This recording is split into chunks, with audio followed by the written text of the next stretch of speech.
1815년 유럽 열강들은 빈 체제를 통해 세력 균형을 유지하고자 한다.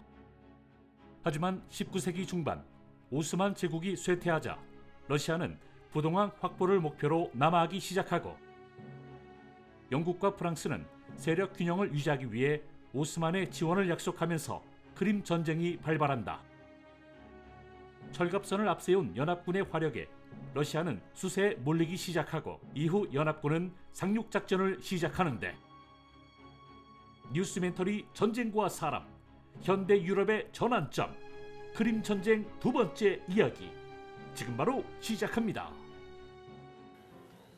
전쟁 없는 세상을 꿈꾸기에 전쟁을 연구합니다. 안녕하세요. 뉴스멘터리 전쟁과 사람 허준입니다. 안녕하세요. 윤지연입니다. 이번 시간 함께 하실 두 분 모시겠습니다. 윤영희 교수님, 임철균 연구원님 나와주셨습니다. 어서 오세요. 안녕하세요. 반갑습니다. 지난 시간 가만히 있던 오스만을 영국과 프랑스가 살살 긁어서 결국은 오스만은 러시아에게 선전포고를 했습니다. 아니 그럼 바로 이야기를 좀 들어가봐서 그러면은 바로 이제 세바스토폴로 진격을 하게 되는 건가요? 지도를 보시면 설명하면 좋을 것 같은데요. 러시아군 총사령관 멘시코프가 이제 알마 고지 일대 여기가 고지가 있죠. 35,000명의 병력과 100문의 화포를 배치했고 이 바다 쪽으로는 여기는 이제 상륙하기가 어려울 거라고 생각을 해서 이쪽에는 병력을 절약을 했습니다. 한마디로 최소한의 병력만 배치를 했죠. 한편 연합군은 러시아군 진지 쪽으로 진격을 했죠.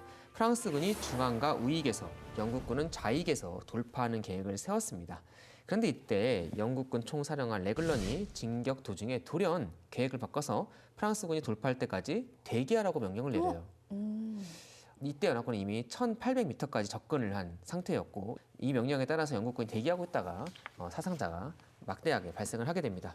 아니 지난 시간에 교수님께서 영국의 방어를 좀 해보자면 장점 중에 하나가 슉 잘 바꿔줄 수 있다. 아 그렇게 갑자기 계획을 바꿈으로써 좋은 방향으로 가나 보다 했는데 이게 무슨 일인 거죠? 그러니까 이제 이런 여러 가지 악재들이 이제 쌓여서 네. 그거를 통해 교훈을 얻는 거죠. 덜 쌓였나 봐요. 덜 쌓였어요 아직. 나중에 보면 알겠지만 뭐 야전병원이라든가 뭐 여러 병참선 개선이라든가 그런 게 네. 나타나긴 하거든요. 네, 그게 네. 시간이 걸립니다. 아 여기 교수님께서 굉장히 긍정적이고 약간 오히려 좋아 스타일이신가 봐요. 영국 전공이시기 때문에. 아, 예. 예. 피쉬앤칩스 즐겨 드시고. 네네네. 예. 상당히 좋아합니다. 어떻게 된 거죠? 그래서 전장 상황 계속 얘기를 하면은 네. 프랑스군이 지금 해안 절벽 쪽으로 오고 있는 거거든요. 교수님 말씀대로 여기는 절벽지대라고 생각해서 러시아군은 못 올 거라고 생각합니다. 지금 프랑스군, 영국군, 러시아군인 거죠? 네, 맞습니다. 그런데 여기 절벽지대가 막 그렇게 못 올라갈 절벽이 아니에요. 뭐 몇 미터 안 높아요. 언덕 정도에 되는 거고. 네. 네네. 그러다 보니까 프랑스군 주하부 연대가 그냥 올라가 버립니다. 아이고. 프랑스군 사단들이 다 올라갔어요. 여기 러시아군의 좌측 진지는 거의 괴멸 상황에 직면합니다. 근데 이 좌측 진지를 방어하는 러시아군 지휘관 이름이 V.I. 키라코프라는 사람인데 이 사람이 당시에 만취해 있었어요. 아이고야. 그래서 한솔에는 샴페인병을 들고 자기 옆에 있던 민스크 연대 병사들한테 쏴! 하고 명령을 했는데 가르친 쪽이 러시아 후사르 부대가 있는 쪽을 가르친 거예요. 아이고야. 그러니까 아군끼리 오인 사격이 발생하고 걔네들 오인 사격 받았으니까 퇴각해버리고 네. 지휘관이 저 모양인데 병사들이 뭘 믿고 싸워요. 그렇죠. 여기 있던 민스크 연대도 퇴각을 해버립니다. 정면에서 치열하게 싸우던 러시아군도 처음에는 프랑스군을 잘 막고 있었어요. 네. 그래서 프랑스군 2개 사단이 못 건너가고 있었는데 프랑스군이 가면 생각해보니까 영국군이 엎드려서 아무것도 안 하는 게 이상한 거예요. 나는 저걸 못 뚫고 있는데 영국군한테 빨리 좀 움직이라고 합니다. 그러니까 처음에는 레글런이 싫어, 안 해, 못 가 이러고 버티다가 마지못해서 야 공격해라고 명령을 해요. 그 상황에서 이제 밀고 가는데 간신히 밀고 올라가서 그레이트 레데우트라는 고지를 점령을 해요. 네. 점령을 했는데 바로 러시아군이 3,000명가량으로 반돌격을 가해서 여기 완전히 혼전 상황이 돼버립니다. 네. 좌측 고지를 점령한 프랑스 군들이 중앙에 있는 프랑스군과 서로 연결해가지고 여기 있는 러시아군을 격파시켜버린 다음에 네. 후방에 있는 영국군의 측방까지 접근을 한 거죠. 네. 그레이트 레데우트 요새 근처까지. 요 상황에서 이제 러시아군은 결국 버티질 못하고 미니의 소총탄의 화력에 결국 버티지 못하고 퇴각을 하게 됩니다. 이 임무영 지휘가 요즘 굉장히 뭐 요즘이 아니라 이미 2차 대전 이후에 굉장히 임무영 지휘가 중요하다는 것을 많이 깨달았는데 임무영 지휘가 잘 되기 위해서는 결국은 가장 윗선에서 그것을 허용하는 범위를 많이 넓혀줘야 되잖아요.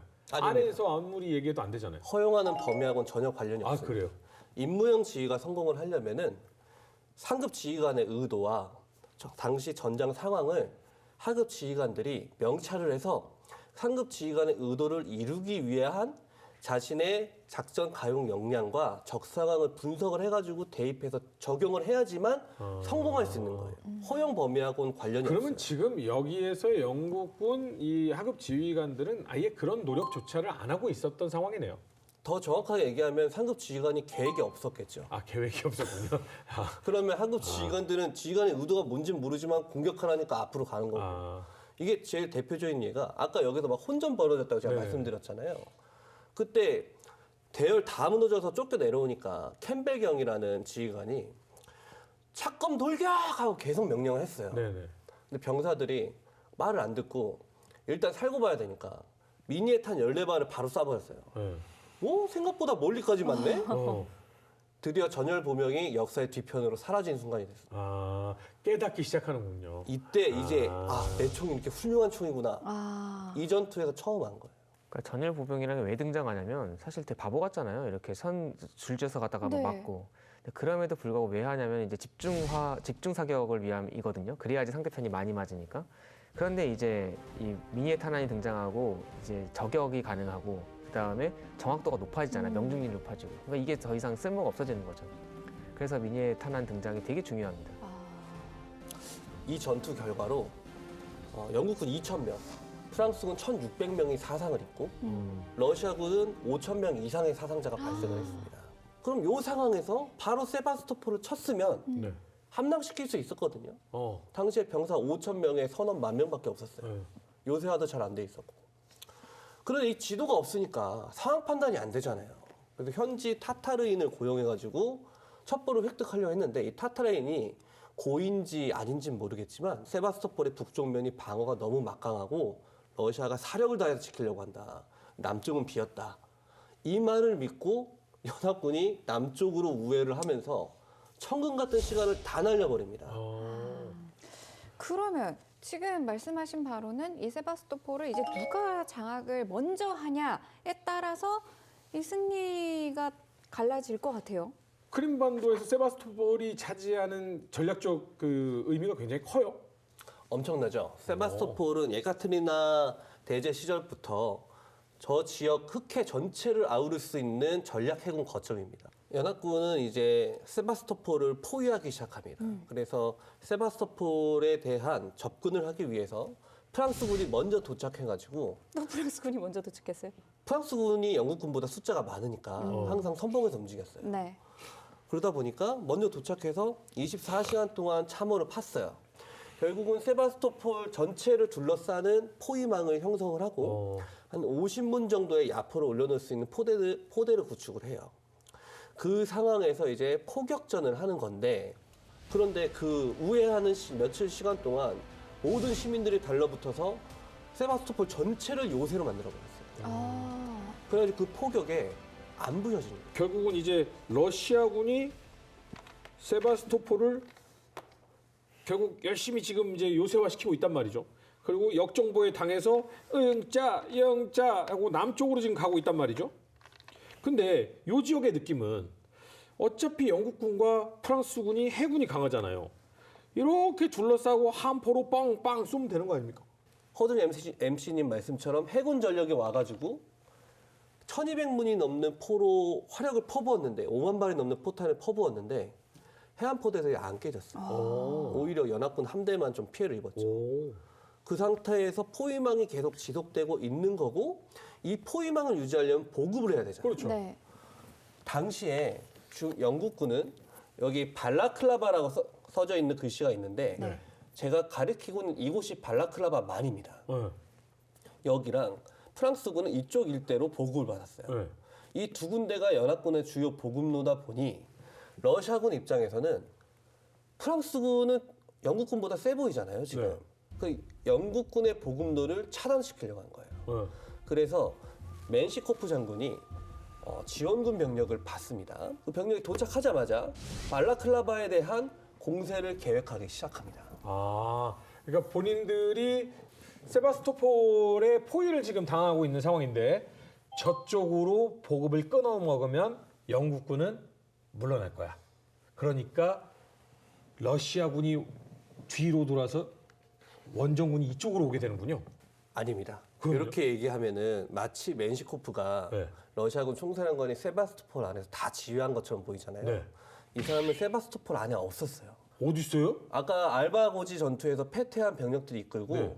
뒤쪽에 가 있었습니다. 아, 저 안에서 결전을 하고 있었고 맨시코프는 저 밖에서 구원을 하러 가고 있는 상황이었군요. 그렇죠. 아, 러시아군이 그래서 페드윈 고지라는 곳에 공격 출발 진지를 점령합니다. 그런데 그 앞에 발라클라바 계곡을 절반으로 나눠서 여기가 사실 이렇게 튀어나와 있는 능선지대거든요. 중간에 계곡이 있어요. 네. 그 고지군이 있고 그 앞쪽으로 영국군이 6개의 소규모 요새를 만들어 놨습니다. 러시아군이 캉 로베르 언덕을 점령을 하고 나서 일본 요새에 화력을 퍼붓습니다. 그러고서 여기를 지키고 있었던 오스만군 신병 500명을 대상으로 러시아 보병 1,200명이 착검 돌격을 합니다. 1시간이나 버텨냈어요. 오스만 신병들이. 그런데 결국은 안 되잖아요. 그렇죠. 너무 많으니까. 네. 도망가기 시작합니다. 네. 이 상황에서 결국은 일본 요새가 함락됐지 않습니까? 네. 그 일본 요새에 있던 영국군 포 3문을 러시아군이 노획을 한 거예요.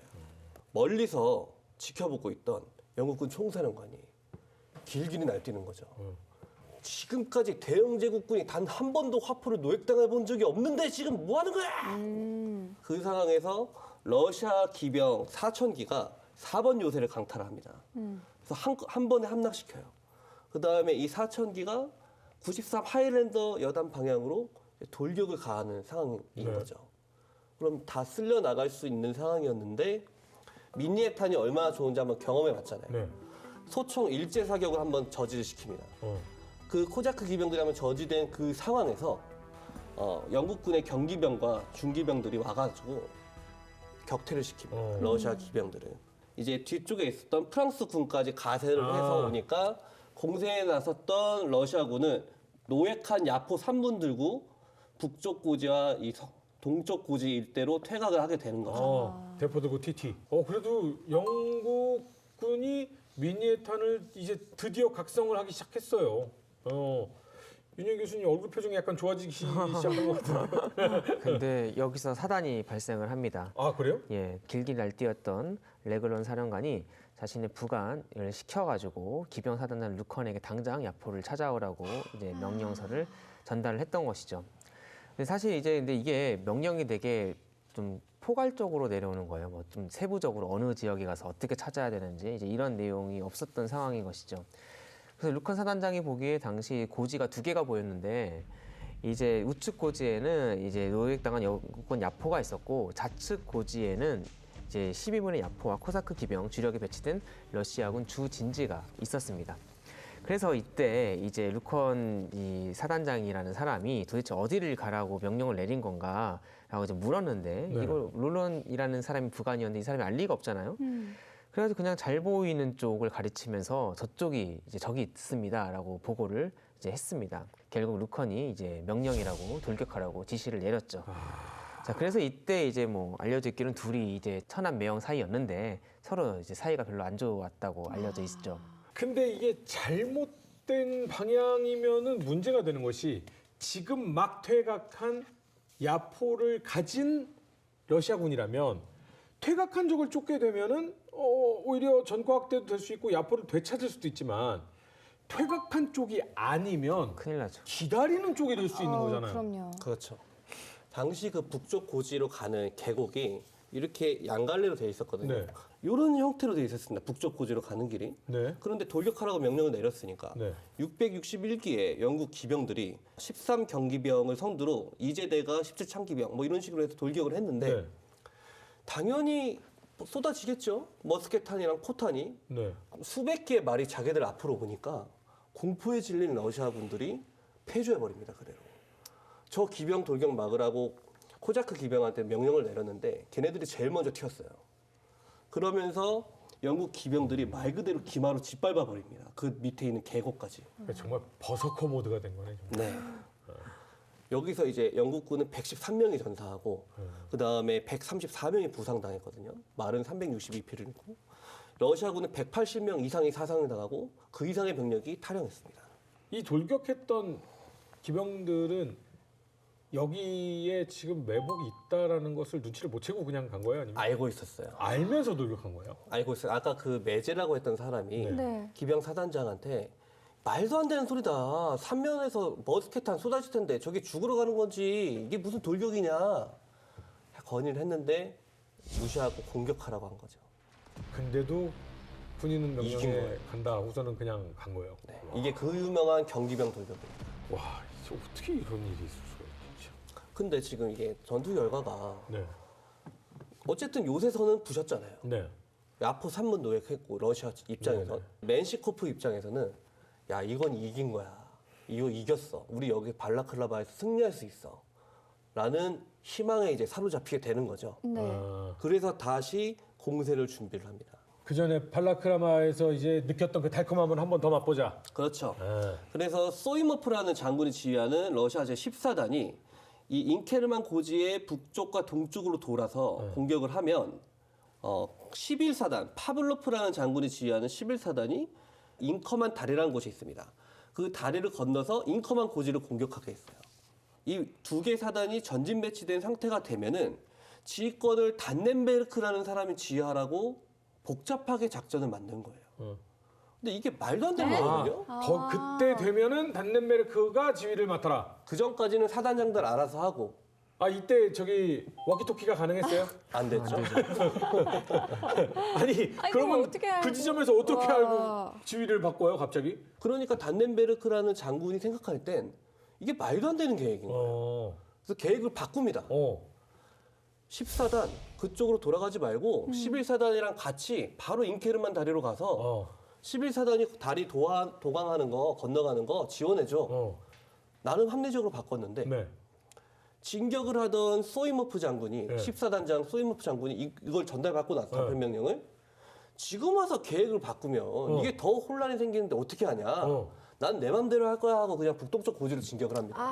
아니 전쟁은 앞서 교수님 말씀 못 들었니? 그때 바뀌어야 되고 그걸 딱 적응을 해야지. 아니야. 아니 정확하게 이 사람은 계획대로 한 거죠. 지금 모든 사람이 제정신이 아니에요. 임무영 지휘를 엄청 잘하고 있어. 각자의 자리에서 자기의 판단에 따라 움직이고 있어. 그게 다 문제. 따르는 사람은요? 네? 따르는 사람은요? 없어? 없어. 전체 지휘를 딱 명령을 내렸어요. 내가 판단해서는 이렇게 하면 안 되겠어 하고 바꿔. 그걸 들은 사람은 내가 판단해서는 그렇게 하면 안 되겠어 하고 바꿔. 다 각자 임무영 지휘를 하고. 근데 이때 러시아군이 공격 개시는 굉장히 잘 잡았어요. 네. 이날 아침에 이슬비가 부슬부슬 내리면서 안개가 자욱하게 안 보여. 네. 안 보이는 상황이죠. 그 상황에서 이 러시아군은 스금스금 오고 있고 러시아 제14단이 북쪽면에 포를 올리는데 성공을 합니다. 야, 타격하기 직전이죠. 공호시가 되니까 러시아군 6,000명이 화력 타격과 함께 영국군 1,000명을 상대로 총검 돌격을 개시합니다. 야, 이거는 미니탄이 있어봤자 소용없는 상황이야. 소용없는 상황이죠. 너무 놀라잖아요. 영국군 지휘관 페너페더는 원래 살상지대로 유인해서 선멸하는 전술이 있었나 봐요. 네. 이걸 이대로 안 하고 야 당장 다 뛰어나라 하고 병력 투입한 거예요. 축차 투입으로 병력이 계속 올라가요. 근데 그게 계속 올라가봤자 러시아 군보다 한참 숫자가 모자르거든요. 그렇죠. 근데 공격하는 러시아 입장에서도 똑같이 안개 상황이니까 그렇죠. 아니 영국군이 이 정도 숫자가 있을 리가 없는데 너무 격렬하게 저항을 하니까 대군이 있는 걸로 오해한 거예요. 우리가 판단을 잘못했다. 네. 그래서 그 후방으로 기습하는 작전이 있었는데 그걸 안 해버립니다. 야, 임무영 지휘 정말 대단하네. 그 순간순간마다 아주. 그 앞에서 러시아군은 우라 돌격을 하고 있는데 돌격 시작 몇 분 만에 그 사단장 소이모프가 저격을 받고 전사합니다. 이제 그 정도 거리면 충분히 이제 미니탄의 이제 화력이 돋보이게 되는죠. 그래서 그 지휘권 인계 순서대로 대령 3명이 연달아서 지휘를 했는데 다 몇 분 안 지나 다 전사해요. 그러니까 영국군이 굉장히 잘 싸워요. 병사들은. 그리고 잘 싸우고 있는데 어쨌든 숫자에서 밀리니까 네. 이 고지군 일대에서는 밀리기 시작합니다. 네. 이게 가장 격렬하게 맞붙었던 곳이 모래주머니의 고지라는 곳인데 네. 여기서는 영국군이 계속 우리 그 백마고지 전투하듯이 네. 네. 뺏고 나중엔 총알이 떨어져서 돌 집어 던지고 모래 뿌리면서 싸워요 둘이. 깃발을 가운데 두고 100명이 깃발을 둘러싸고 있는 거예요 영국군. 이제 다 죽었다라고 생각하고 있는 상황에서 프랑스군이 도착을 합니다. 갑자기 프랑스군이 나타나니까 러시아군은 홍비백산에서 도주하고 미니에탄 사격에 거의 괴멸됩니다. 그런데 사상자가 충격적이었어요. 이 잉케르만 고지 전투 4시간 동안 벌어졌거든요. 4시간 동안 러시아군은 1만 2천 명이 사상했어요.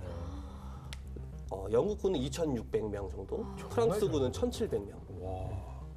이 숫자는 1차 세계대전의 솜 전투가 발생하기 전까지는 단일 전투 사상 최대 숫자였습니다. 그리고 영국군이 러시아군을 막아낸 이 교환비가 진짜 엄청나게 잘 막아냈네요. 네, 정말 잘 싸웠어요. 이 전투로 인한 손실도 손실이었지만 이 크림 전쟁의 시작과 동시에 비전투 손실에 대한 이야기가 굉장히 많았었어요. 예, 크림 전쟁의 되게 중요한 특징이 전사자가 일단 많다는 거고요. 그리고 이제 또 하나가 여기서 특징이 뭐냐면 이제 비전투 사상이 상당히 많았다는 거죠. 영국군이 1854년 9월에 연합군이 크림반도 상륙을 하고 55년으로 넘어가는 겨울을 연합군은 적진에서 보내게 됩니다. 상당히 고생을 하죠. 물론 뭐 러시아군도 고생을 했겠지만, 그리고 이때 이제 최악의 추위 그리고 이제 그 병참 문제가 해결되는 게 상당히 후예요. 그래서 현장에서 살아남을 방법을 찾아야 되는 거예요. 그래서 아까 발라클라바가 상당히 연합군 입장에서는 이제 좀 안 좋은 곳이고 쓰나린 곳이지만 여기서 살아남기 위해서 이제 우리가 아는 그 발라클라바라는 그 전투용 복장이 네. 등장을 하게 되죠. 아시죠? 그 눈과 코, 입만 네, 뚫어놓은 얼굴 다 그거. 이렇게. 요즘엔 테러리스트가 많이 사용하지만 아. 당시는 현실적인 대안이었던 거예요. 너무 추워. 전투는 해야 돼. 아니 이게 패션 용어에도 있어요. 용어라기보다는 이제 패션 용품이죠. 요새는 네. 연예인들도 그 모자 대신에 겨울에 약간 목도리와 모자에 모든 걸 다 되니까 얼굴만 뻥 뚫린 이렇게 그렇죠. 바라클라바를 착용을 합니다. 저는 그냥 그 눈, 코, 입이 뚫려 있는 그게 뭔지는 알거든요. 네. 낚시할 때 쓰거나 네네네. 뭐 하는데 그게 발라크라바인지는 처음 알았어요. 아, 저는 그 말이 여기서 나온 거라고 생각을 네, 바로 못했어요. 이 전투에서 고생을 하면서 어떻게 보면 누가 명령 내렸기보다 정말 현실적으로 추위를 피하기 위한 그런 여러 가지 임기응변 과정 속에서 나오게 되었던 것이죠. 또 우리가 지금 패션 아이템으로 많이 입고 있는 카디건도 이제 이때 나오게 되었던 것이죠. 이때 많은 부상병들이 이제 스웨터를 입고 벗는 게 되게 불편하잖아요. 네.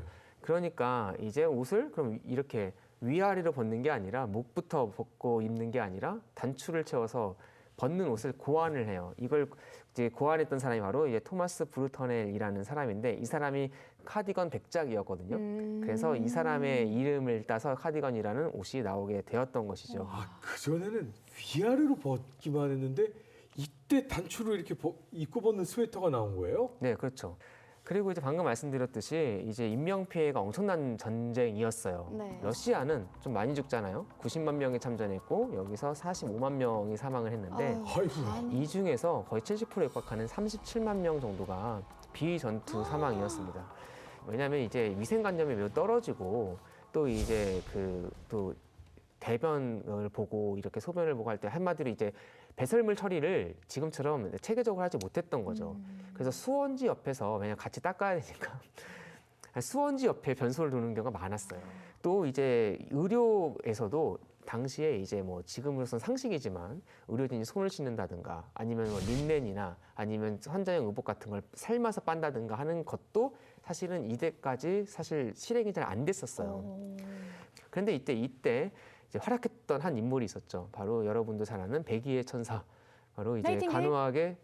간호학의 어머니 나이팅게일이었죠. 나이팅게일이 크림 전쟁에서 활약한 네, 거예요? 이때 유명해져요, 사실.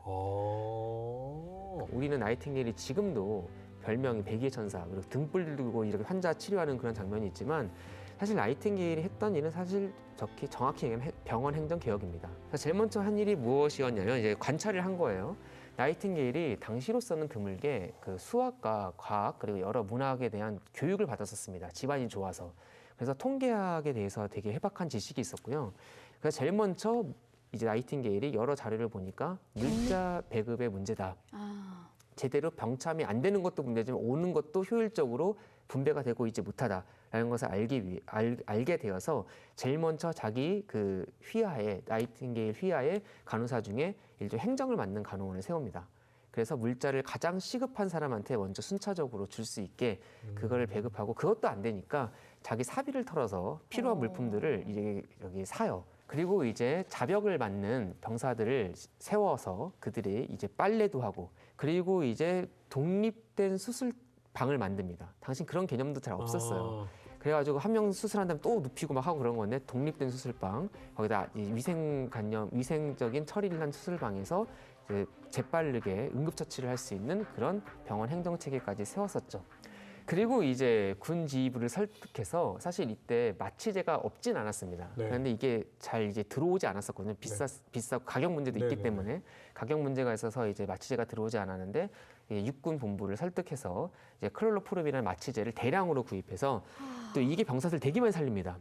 그래서 이제 나이팅게일이 여기 3년 동안 있으면서 사망률을 이게 수치별로 다르게 하지만 대략 40% 정도, 즉 병사들이 부상당하면 죽는 비율이 40% 정도였는데 2명 중에 한 명이 죽는. 그런데 나이팅게일이 이제 들어오고 나서 2년 정도가 지나고 이게 2%대로 떨어집니다. 우와.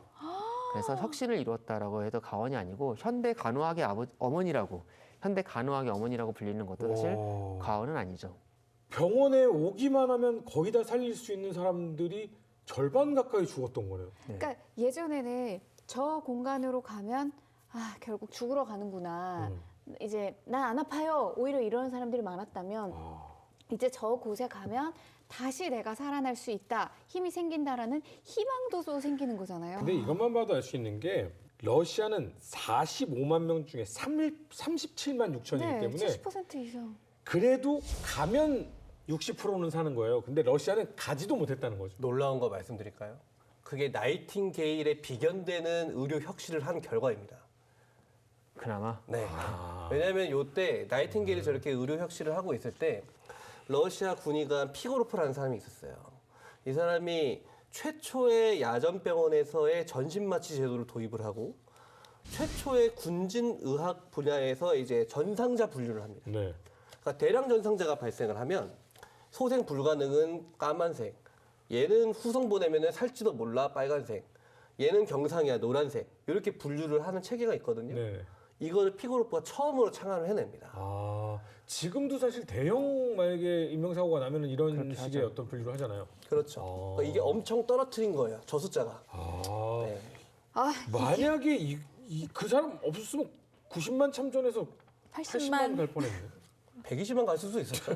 큰일 날 뻔했네. 전염병은 계속 퍼져나가니까. 와, 그렇군요. 근데 아직 전쟁 안 끝났습니다. 네, 안 끝났어요. 다시 전쟁으로 돌아와서 그렇다면 이 세바스토폴을 둘러싼 공방전 어떻게 되나요? 이게 사실 전쟁 끝낼 수 있었어요. 네. 이 겨울 동안 전쟁을 일으켰던 차르 죽거든요. 아, 돌아가십니다. 이분이. 보통 이러면 전쟁 마무리되는 경우가 니콜라이 많은데. 1세, 네.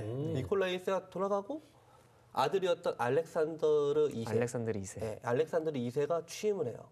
그래서 연합군 쪽에서는 유리한 조건으로 협상을 할 수 있지 않을까라는 희망이 이제 나오고 네. 프랑스도 생각보다는 희생자가 많잖아요.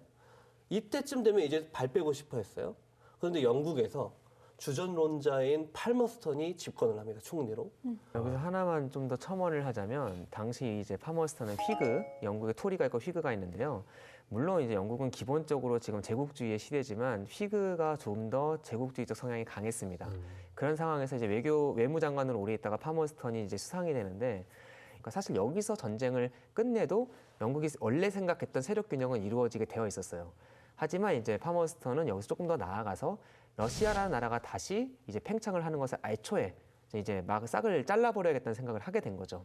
근데 본인들보다 사실 프랑스의 희생이 한 4-5배 이상 좀 큰 상황이라서 프랑스 입장에서는 별로 안 하고 싶을 것 같은데 또 거기에 끌려 들어가네요. 그리고 이 겨울 동안 보급 혁신이 일어나거든요. 아, 그래요? 이 발라클라바에서 각 연합군 진지까지 철도가 연결이 돼요.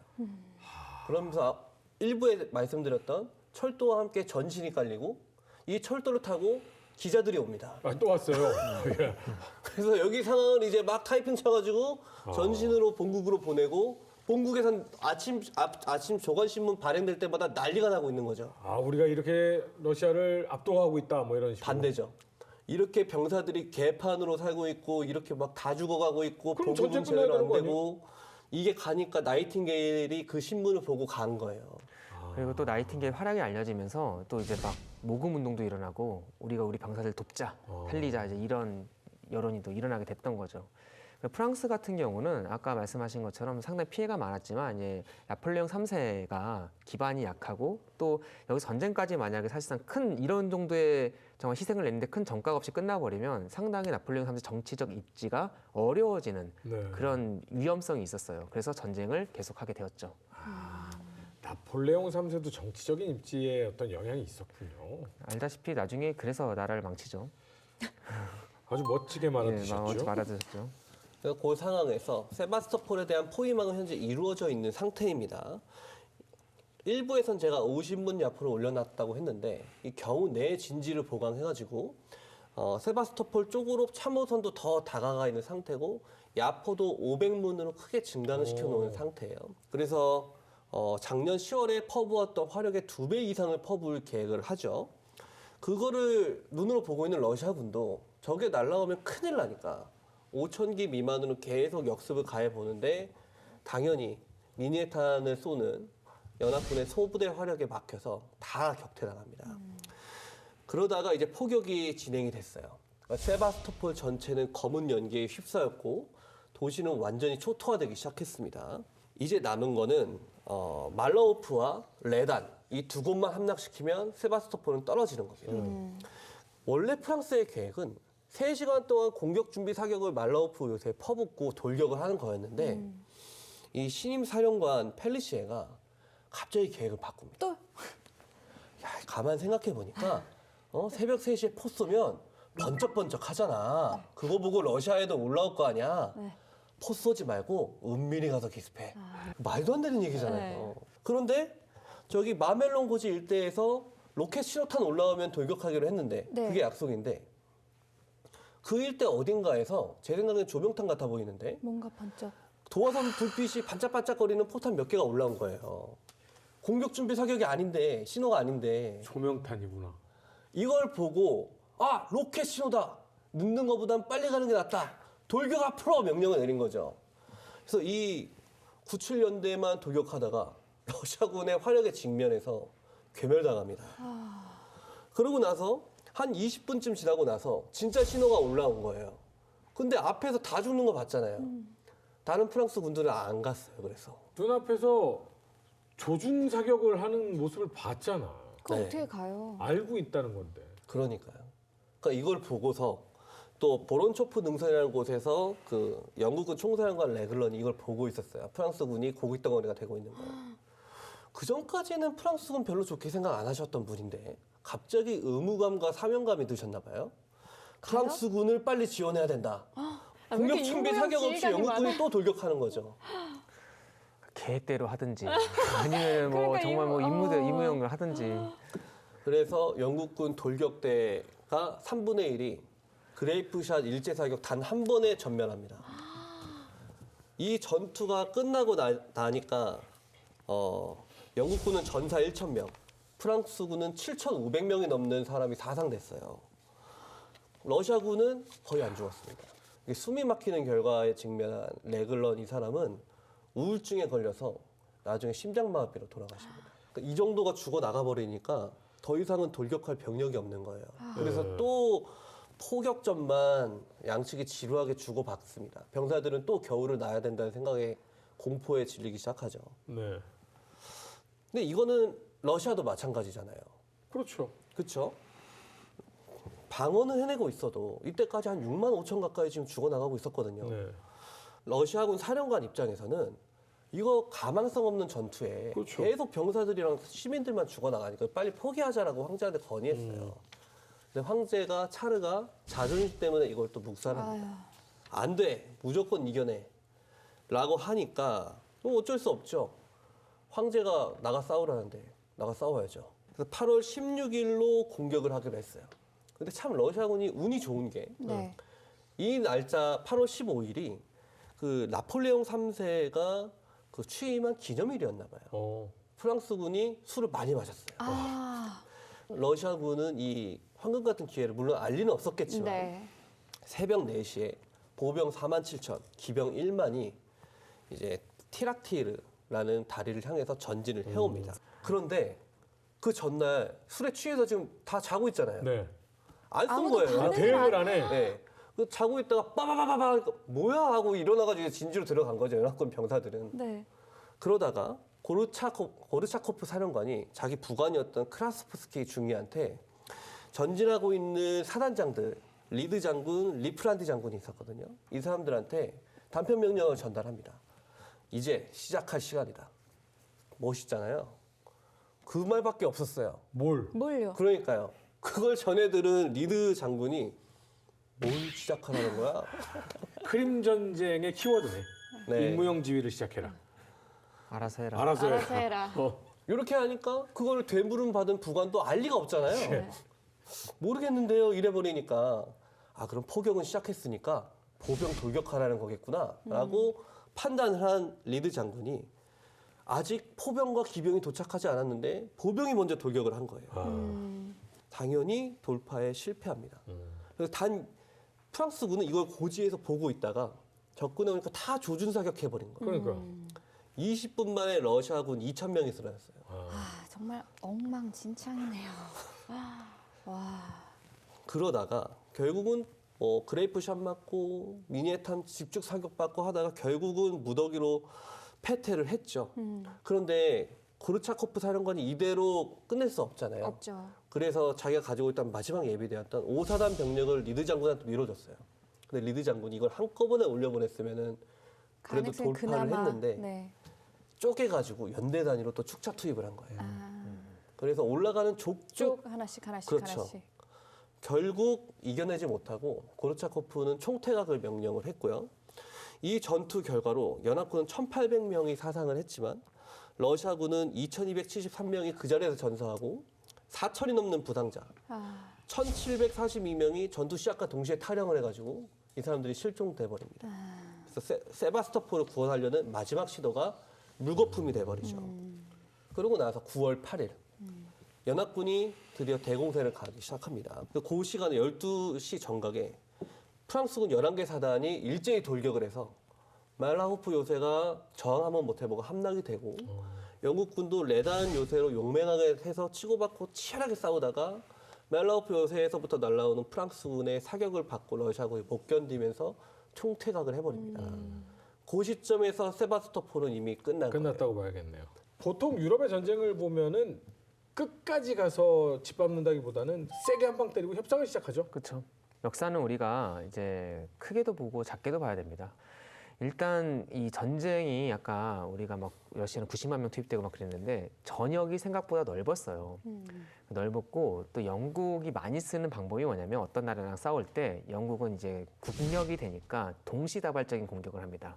그래서 세바스토폴만 공격하는 게 아니에요. 흑해도 되게 전역이 넓은데 이제 북쪽으로는 핀란드도 공격을 하고 그 다음에 수도인 상트페테르부르크 쪽으로도 공격을 하고 그리고 이제 북극해 쪽으로도 공격을 해요. 그리고 심지어 지금의 이제 북태평양 지역인 그 캄차카 반도까지도 공격을 합니다. 이렇게 되면 영국처럼 이제 산업 생산력이 되고 또 거기다가 이제 전 세계적인 해군력을 갖고 있는 나라는 이걸 감당할 수가 있는데 러시아는 그걸 할 수가 없죠. 거기다가 이제 가장 러시아가 두려워했던 것 중 하나가 지금 유럽의 주요 강대국 중에 이미 영국, 프랑스랑 싸우고 있는데 당시 또 다른 강대국 오스트리아가 참전을 할 경우에 상당히 러시아는 위협을 느낄 수밖에 없었어요. 발칸 반도를 두고 우리가 범게르만주의, 범슬라브주의라는 말을 쓰는데 슬라브족의 이익과 또 보호를 추구한 러시아와 또 반대 이 지역에 있는 게르만족에 보호하고 또 여기를 확장하려는 오스트리아가 이해관계가 충돌했습니다. 그런 상황에서 오스트리아가 만약에 이제 이쪽 연합국 쪽에 쓰게 된다면 정말 러시아 입장에서는 큰일이 나는 건데 이때쯤에 오스트리아가 참전할 어떤 그 조짐을 보이고 있었어요. 그래서 지금의 눈으로 보면 결국 협상에 나설 수밖에 없었습니다. 56년 3월에 파리에서 연합국과 러시아 대표가 만났고 결국 강화 조약이 체결됩니다. 이렇게 해서 19세기 나폴레옹 전쟁 이후에 유럽에서 가장 큰 국제전으로 기록이 됐던 크림 전쟁에 대해서 자세하게 살펴봤는데요. 이 크림 전쟁이 사실상 이 유럽 역사에 굉장한 큰 영향을 줬잖아요. 어떤 영향들이 있었을까요? 이제 러시아와 이제 영국 사이의 이 외교 군사적인 충돌을 그레이트 게임이라고 하는데요. 그래서 이게 지속되죠. 러시아는 방향을 틉니다. 그래서 다음으로 이제 아프가니스탄 쪽으로 가고요. 또 영국이 이걸 막아내죠. 왜냐하면 여기서 뚫리면 영국령 인도 제국이 지금 위험해지는 거예요. 네. 그리고 나서 이제 또 러시아가 어디로 방향을 트냐면 바로 블라디보스토크 쪽으로 가죠. 우리랑도 이게 좀 상관이 있어요. 네. 그래서 여기서 영국이 잠깐 고민을 해요. 이걸 어떻게 막아낼까? 직접 막아낼까 생각을 합니다. 그 고민의 흔적이 뭐냐면 거문도를 점령한 거죠. 그래서 여기서 이제 좀 보다가 영국 입장에서 너무 멀어요. 여긴 너무 멀어서 일종 외주를 주죠. 그게 바로 영일 동맹입니다. 일본. 그래서 막아내죠. 네. 그래서 이제 그레이트 게임의 되게 중요한 변곡점이었고 또 이제 이 서유럽 국가들이 어떻게 보면 해양 국가가 대륙 국가의 팽창을 막는 지금까지 이어지는 이런 군사적 외교적 이 방향이 이때 확실히 자리 잡았다라고 하나가 볼 수가 있습니다. 네. 장군님의 명령 한마디에 수백 마리의 기마 부대가 뛰쳐나가고 결국은 승리를 했습니다. 그런데 그 결과를 보면서 거봐! 이겼잖아. 결국 백수십 명의 목숨을 앗아가고 승리를 가져갔다고 자랑스러워할 게 아니라 한 명의 목숨도 잃지 않고 이길 수 있었던 전쟁을 백수십 명의 목숨을 앗아가게 만들고 이겼다라는 부끄러움을 알아야 되는 장군이 됐으면이라는 생각이 드는데 이건 결과론이고요. 유행을 따라가지 않고 저희처럼 이렇게 좀 전쟁을 잘 아는 지휘관이 됐으면 좋겠다. 그러려면 뉴스멘탈이 전쟁과 사람을 보는 장군님들, 보는 지휘관들, 보는 지도자분들이 많아지셨으면 좋겠다. 보여주는 지휘관. 이런 생각이 좀 드는데 여러분들이 좀 좋아요와 구독을 많이 해주시면 더 좋은 방송을 또 저희가 하는데 도움이 되지 않을까 이런 생각을 하면서 다음 시간에는 많은 분들이 더 흥미로워할 주제를 가지고 돌아오도록 하겠습니다. 시청해주신 여러분 감사합니다.